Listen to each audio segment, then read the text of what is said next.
President Obama made an important point about the debt ceiling this morning. Let's listen. It's not a vote that allows Congress to spend more money. Raising the debt ceiling simply gives our country the ability to pay the bills that Congress has already racked up. I want to emphasize that. The debt ceiling does not determine how much more money we can spend. It simply authorizes us to pay the bills we already have racked up. It gives the United States of America the ability to keep its word. Jeff Landry of Louisiana, who ended up supporting the Speaker's bill, is joining us now. Congressman, is that a fair point that the President made, that the debt ceiling issue is not spending per se, it's satisfying obligations for which we're already on the hook? Look, yeah, here's the deal. This Congress, this House, has now sent 2 plans over to the Senate. And let me show you this. See what this is? This is the White House's website, all right? And if you query debt limit plan, guess what you get? Nothing found. So I don't want to hear that the administration is over here blaming us and telling us that we can't say yes. We've said yes twice now and sent this over to the Senate. It is high time these Senate Democrats and this administration get on board in order to address the problem that the American people, regardless of their party affiliation, are demanding, and that is to get our fiscal house in order. I read somewhere, sir, that it was in response to a request that you put forth that the balanced budget amendment was included in this bill that passed the House. Is that true?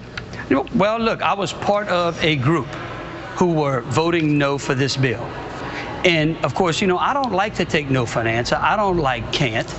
And so I have been working constantly to try to find a solution. I'm not interested in making deals.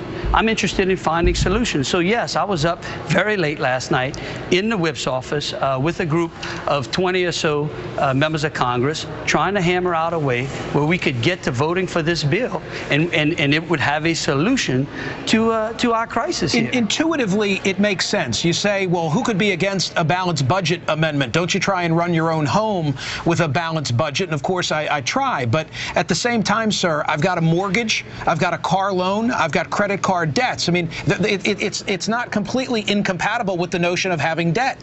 Well, well, if you use that logic, then you would say if you got to that point and you just refuse to balance your budget, then I guess you go into bankruptcy. See, I don't believe that we go bankrupt. I don't want us to default. We have a spending problem here in Washington, and that is what we're trying to solve. I mean, look, states, 49 states have instituted balanced budget amendments. 78% of the American people want it. Democrats, independents, Republicans.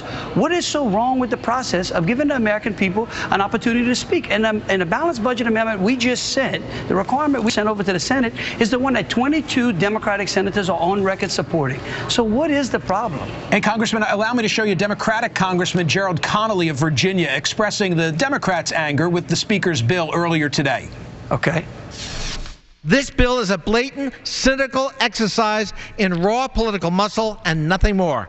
To the House Republicans bent on turning our founding fathers into deadbeat dads, I would respond using Speaker Boehner's own words from last year. Hell no, you can't. You've heard the criticism from a number of folks today who say this is a waste of time because that which you passed has no prospect of garnering support in the Senate. Let me tell you, you know what's a waste of time? Not having a plan. That's a waste of time. This is the second go-round that we've sent to the Senate. What has the Senate actually done this year? They won't even open debate. They've got no debate over there. The majority leader, Harry Reid's over there, guarding those senators from talking about politics. Why won't they have a debate? They won't have a debate because of politics. Let's let the people hear the debate, hear the pros and the cons. That's how I got to voting yes for this bill. And let's get on with doing the people's business. Thank you. Congressman Jeff Landry, we appreciate your time tonight. Thank you.